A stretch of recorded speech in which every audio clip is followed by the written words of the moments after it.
Baik, sebelumnya perkenalkan nama saya Tri Sofania Linsi dengan NIM 23060032 dari mata kuliah Teori Ekonomi Makro 2, kode sesi 202510600054. Dosen pengampu Bapak Dr. Alphonse Satrianto, SEME.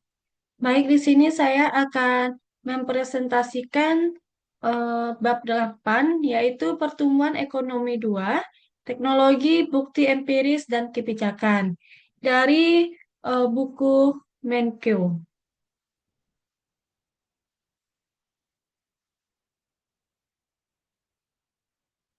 Baik, di eh, bab 8 ini terdapat 5 materi. Yang pertama itu kemajuan teknologi dalam model Solo.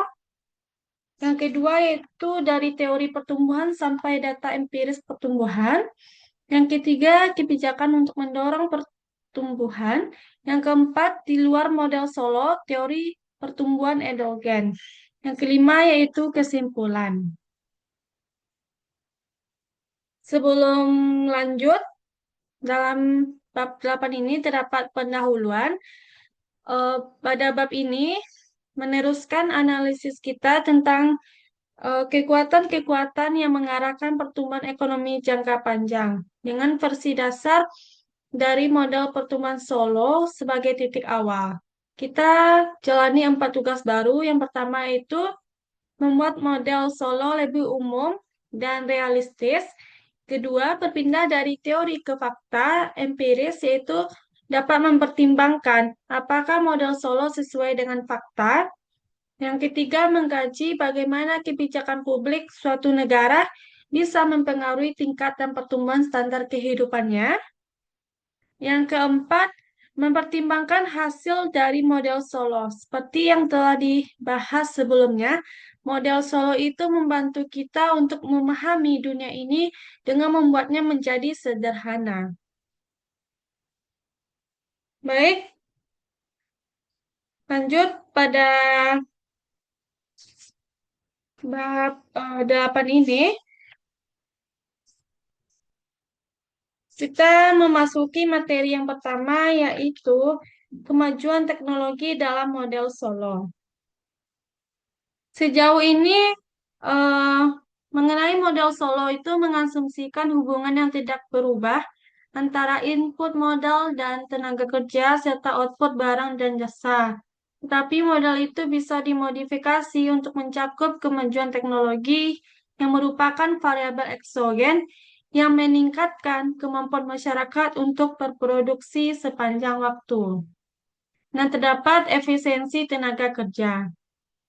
Untuk memasukkan kemajuan teknologi, kita harus kembali ke fungsi produksi yang mengaitkan modal total K dan tenaga kerja total L dengan output total Y. Jadi fungsi produksi itu Y sama dengan F buka kurung K, L tutup kurung. Nah, fungsi produksi sekarang itu dapat ditulis yaitu Y sama dengan F buka kurung K, L kali E tutup kurung. Di mana E adalah variabel baru dan abstrak yang disebut efisiensi tenaga kerja. Nah, efisiensi tenaga kerja itu merupakan mencerminkan pengetahuan masyarakat tentang model-model produksi ketika teknologi mengalami kemajuan, efisiensi tenaga kerja meningkat. L kali E mengukur jumlah para pekerja efektif. Perkalian ini memperhitungkan jumlah pekerja L dan efisiensi masing-masing pekerja E. Fungsi produksi yang baru ini menyatakan bahwa output total Y bergantung pada jumlah unit modal K dan jumlah pekerja efektif, yaitu L kali E. Lanjut, materi selanjutnya itu kondisi mapan dengan kemajuan teknologi. Sebelumnya kita menganalisis perekonomian dalam kuantitas per pekerja. Sekarang itu kita menganalisis perekonomian dalam hal kuantitas per pekerja efektif. Kita nyatakan K sama dengan K per L kali E. itu menunjukkan modal per pekerja efektif.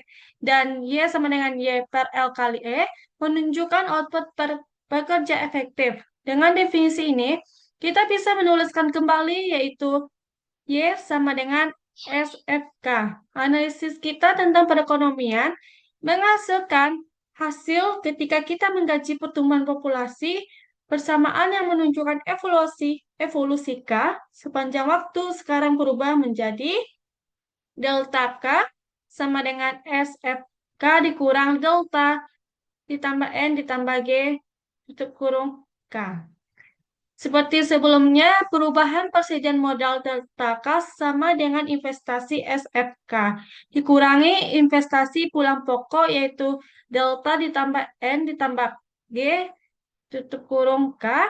Namun demikian, karena K sama dengan K per L kali E, maka investasi pulang pokok meliputi 3 kaidah, yaitu yang pertama, untuk menjaga K tetap konstan, delta K dibutuhkan untuk mengganti modal yang terdepresiasi. Yang kedua, NK dibutuhkan untuk memberi modal bagi para pekerja baru. Dan yang ketiga yaitu GK dibutuhkan untuk memberi modal bagi para pekerja efektif baru yang diciptakan oleh kemajuan teknologi. Sebagaimana yang ditampilkan pada gambar 81 ini, terdapat kurva penjelasan tentang kemajuan teknologi tidak secara mencolok membedakan analisis kita tentang kondisi mapan. Ada satu tingkat K yang dinyatakan dengan K bintang di sini, di mana modal per pekerja efektif dan output per pekerja efektif adalah konstan. Seperti sebelumnya, kondisi mapan ini menunjukkan equilibrium perekonomian jangka panjang. Nah, terdapat catatan yaitu K sama dengan K per LE dan Y sama dengan Y per buka kurung L kali E tutup kurung. Jadi, Y sama dengan F buka kurung K tutup kurung sekarang berbeda. Juga bila G ditambahkan, GK diperlukan untuk menyediakan modal pada pekerja efektif baru muncul oleh kemajuan teknologi. Lanjut, dampak kemajuan teknologi. Modal per pekerja efektif adalah konstan pada kondisi mapan.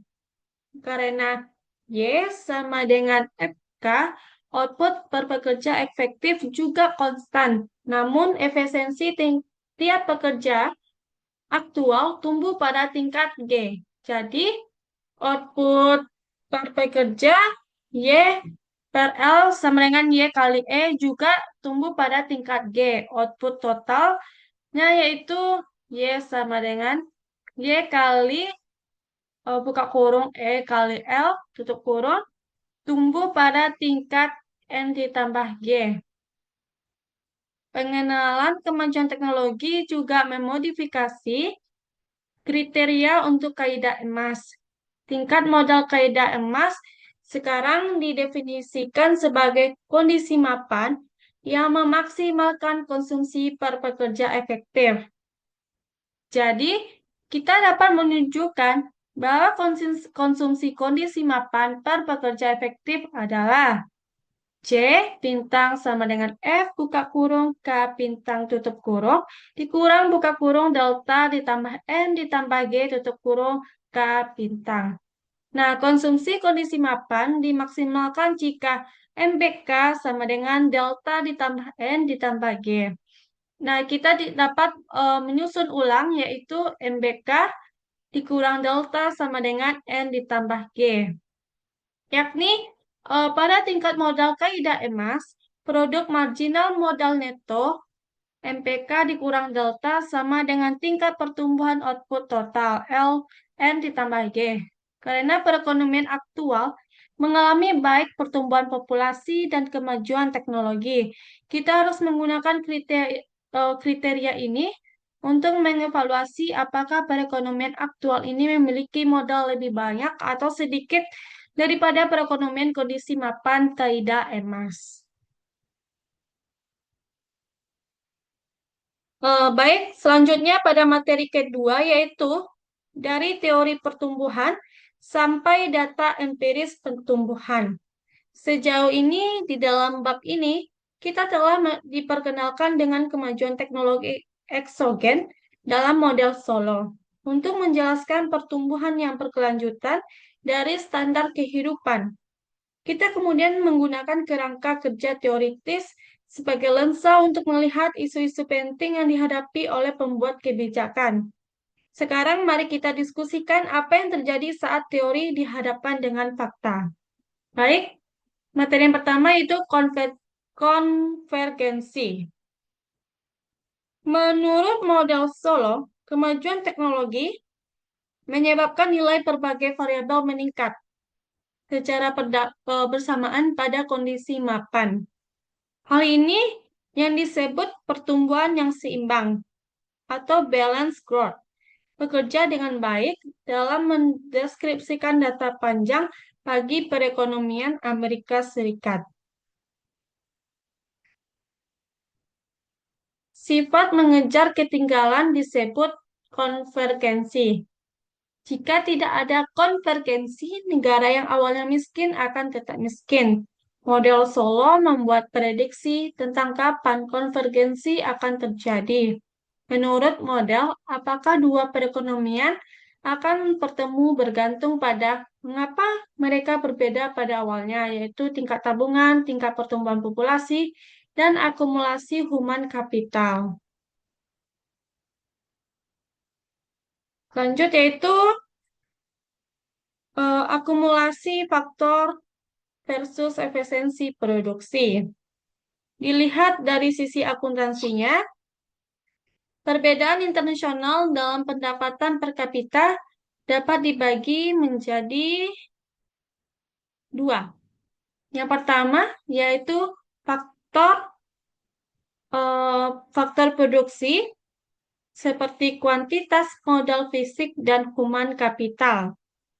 Yang kedua yaitu perbedaan efisiensi dalam penggunaan faktor produksi, yaitu seorang pekerja di negara miskin mungkin miskin karena ia kekurangan alat dan keahlian atau karena peralatan dan keahliannya tidak digunakan dengan optimal.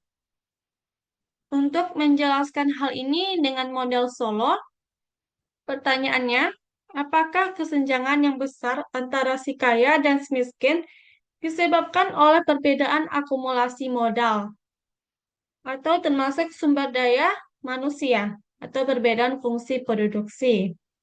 Secara sederhana, pekerja di negara miskin tidak memiliki alat dan keterampilan atau mereka tidak memanfaatkan alat dan keterampilannya secara optimal. Lanjut, eh, pada materi yang ketiga, yaitu kebijakan untuk mendorong pertumbuhan. Setelah menggunakan model Solo untuk menyingkap hubungan di antara sumber-sumber pertumbuhan ekonomi yang berbeda, dan kita telah mendiskusikan beberapa bukti empiris yang menjelaskan pengalaman pertumbuhan aktual. Kita bisa gunakan teori itu untuk membantu menuntun pemikiran kita tentang kebijakan ekonomi. Baik, pada bagian yang pertama itu mengevaluasi tingkat tabungan. Menurut model Solo, seberapa banyak negara menabung dan berinvestasi adalah determinan penting dari standar kehidupan penduduknya. Mari kita mulai diskusi tentang kebijakan ini dengan pertanyaan, apakah tingkat tabungan dalam perekonomian Amerika Serikat terlalu rendah, terlalu tinggi, atau sudah tepat? Sebagaimana yang telah kita ketahui, tingkat tabungan menentukan tingkat modal dan output pada kondisi mapan atau steady state. Satu tingkat tabungan tertentu menghasilkan kondisi mapan kaidah emas yang memaksimalkan konsumsi per pekerja sekaligus kesejahteraan ekonomi. Kaidah emas memberikan tolak ukur yang bisa kita bandingkan dengan perekonomian Amerika Serikat untuk memutuskan apakah perekonomian Amerika Serikat berada pada di atas atau di bawah kaidah emas, kita perlu membandingkan produk marginal modal setelah depresiasi. MPK dikurang delta dengan tingkat pertumbuhan output totalnya yaitu N ditambah G. Kita tahu bahwa kondisi mapan kaidah emas MPK dikurang delta sama dengan N ditambah G. Lanjut, jika perekonomian beroperasi dengan modal yang lebih kecil dari kaidah emas, maka produk marginal yang kita menurun menyatakan bahwa MPK dikurang delta besar dari N ditambah G. Dalam hal ini, kenaikan tingkat tabungan secara bertahap akan meningkatkan akumulasi modal yang mengarah ke kondisi mapan dengan konsumsi yang lebih tinggi, meskipun konsumsi akan lebih rendah untuk sebagian transisi menuju kondisi mapan yang baru. Di sisi lain, jika perekonomian beroperasi dengan terlalu banyak modal, maka MPK dikurang delta lebih kecil dari N ditambah G. Pada kasus ini, akumulasi modal akan berlebih, menurunkan tingkat tabungan, akan meningkatkan konsumsi untuk saat ini dan yang akan datang. Untuk membuat perbandingan di dalam perekonomian real, seperti perekonomian Amerika Serikat, kita membutuhkan estimasi tingkat pertumbuhan, yaitu N ditambah G, dan estimasi produk marginal modal neto, yaitu MPK dikurang delta. GDP real di Amerika Serikat tumbuh rata-rata 3% per tahun, sehingga N ditambah G sama dengan 0,03. Nah, kita dapat mengestimasi produk marginal modal neto dari 3 fakta. Fakta-faktanya yaitu yang pertama, persediaan modal sekitar 2,5 kali GDP 1 tahun ataukah sama dengan 2,5 Y. Yang kedua, depresiasi modal sekitar 10% GDP atau DK sama dengan 0,1 Y. Yang ketiga itu pendapatan modal sekitar 30% GDP atau MPK dikali K sama dengan 0,3 Y. Kita dapat menyelesaikan tingkat depresiasi D dengan membagi bersamaan 2 dengan bersamaan 1, yaitu delta K per K sama dengan 0,1 Y per 2,5 Y.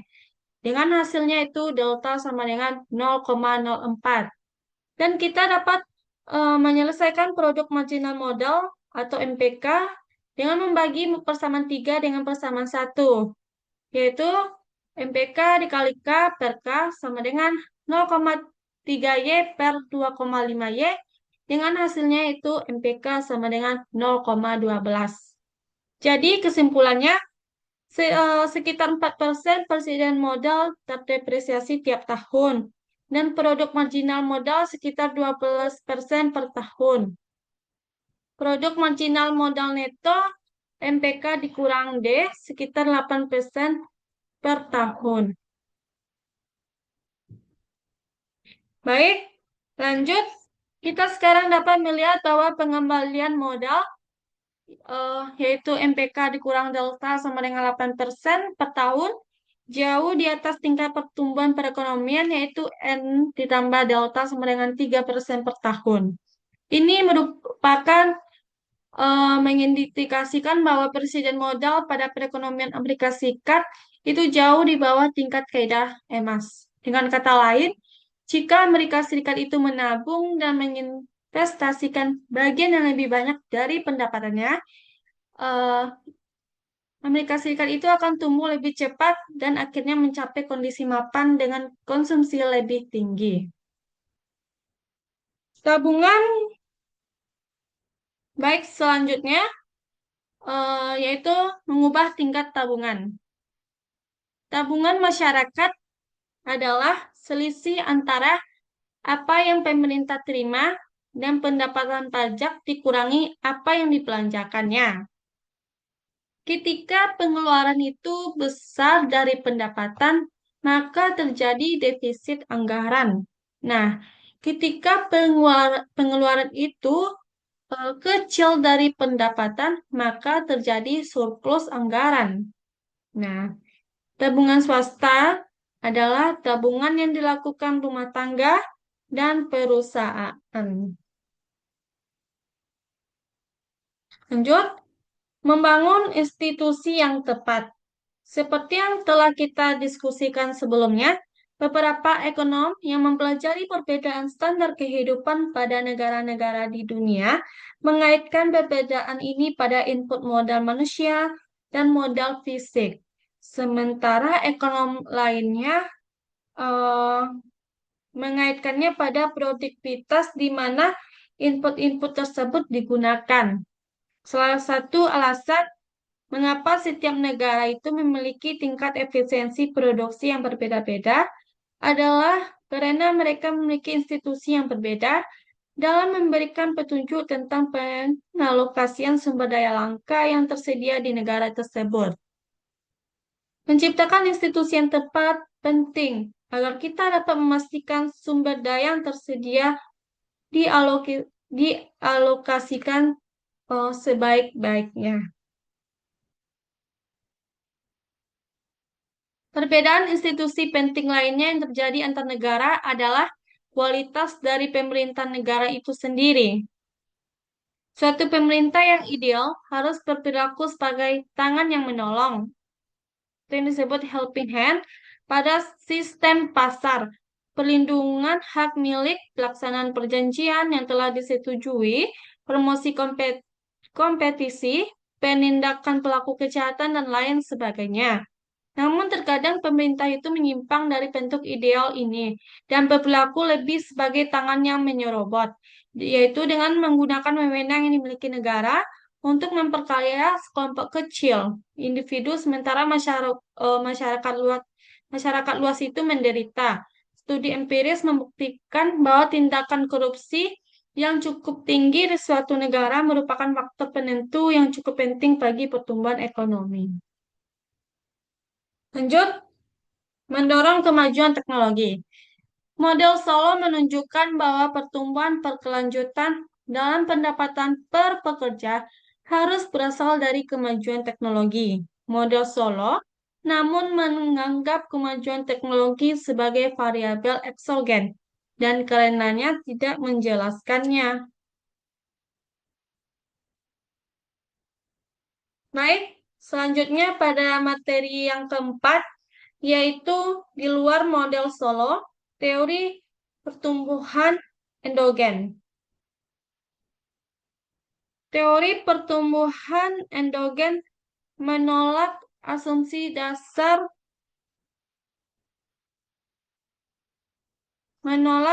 dasar Solo tentang perubahan teknologi eksogen yang berasal dari luar.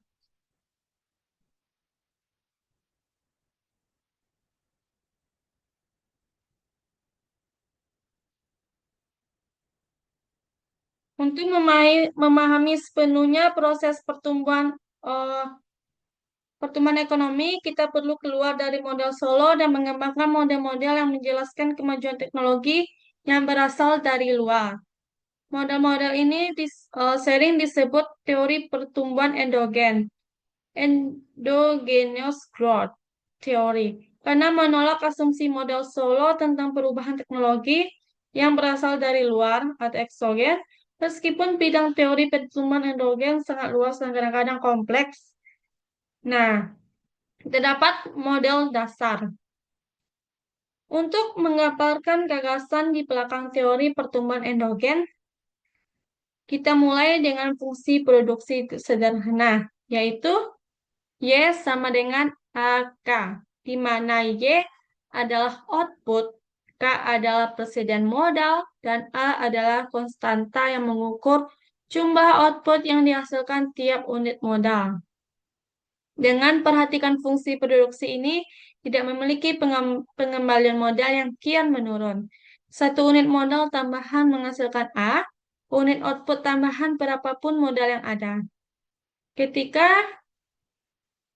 ketiadaan pengambilan modal yang kian menurun ini merupakan perbedaan kunci antara model pertumbuhan endogen ini dan model solo.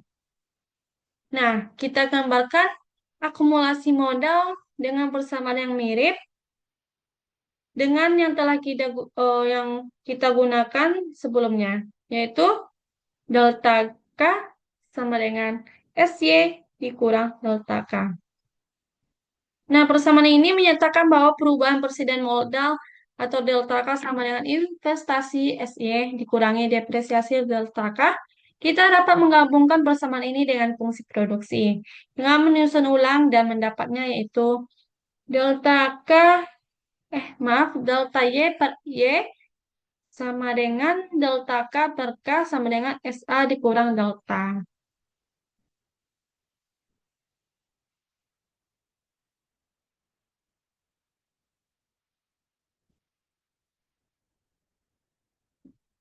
Bersamaan ini menunjukkan apa yang menentukan tingkat pertumbuhan output delta Y per Y.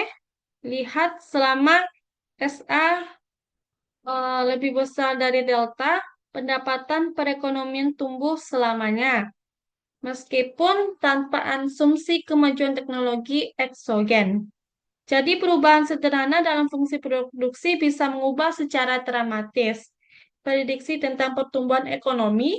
Dalam model solo, tabungan akan mendorong pertumbuhan untuk sementara, tetapi pengembalian modal yang kian menurun pada akhirnya akan mendorong perekonomian mencapai kondisi mapan eh, di mana pertumbuhan hanya bergantung pada kemajuan teknologi eksogen. Sebaliknya, dalam model pertumbuhan eksogen, tabungan dan investasi bisa mendorong pertumbuhan yang berkesinambungan.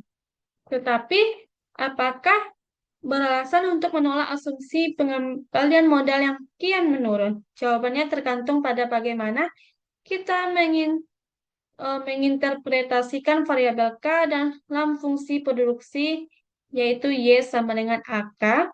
Jika kita gunakan pandangan lama bahwa K hanya mencakup persediaan pabrik dan peralatan perekonomiannya, maka wajar untuk mengasumsikan pengambilan yang kian menurun. Memberikan 10 komputer kepada setiap kerja tidak membuat produktivitas sang bekerja naik 10 kali lipat.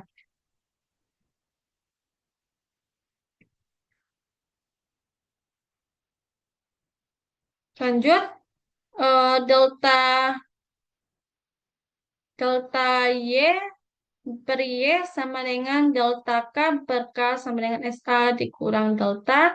Persamaan ini menunjukkan apa yang menentukan tingkat pertumbuhan output delta Y per Y dengan memperhatikan bahwa sepanjang SA per delta ini pendapatan perekonomian tumbuh selamanya.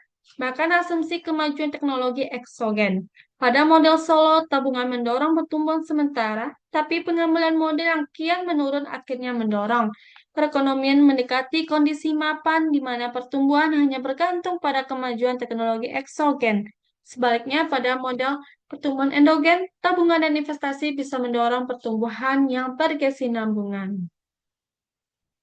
Lanjut, di akhir ini terdapat kesimpulan. Nah, kesimpulannya yaitu pertumbuhan ekonomi jangka panjang adalah determinan terpenting dari kesejahteraan ekonomi penduduk suatu negara. Hal-hal lainnya yang dipelajari para ahli makroekonomi, pengangguran, inflasi, defisit perdagangan, dan lain-lain bisa dikatakan tidak begitu penting.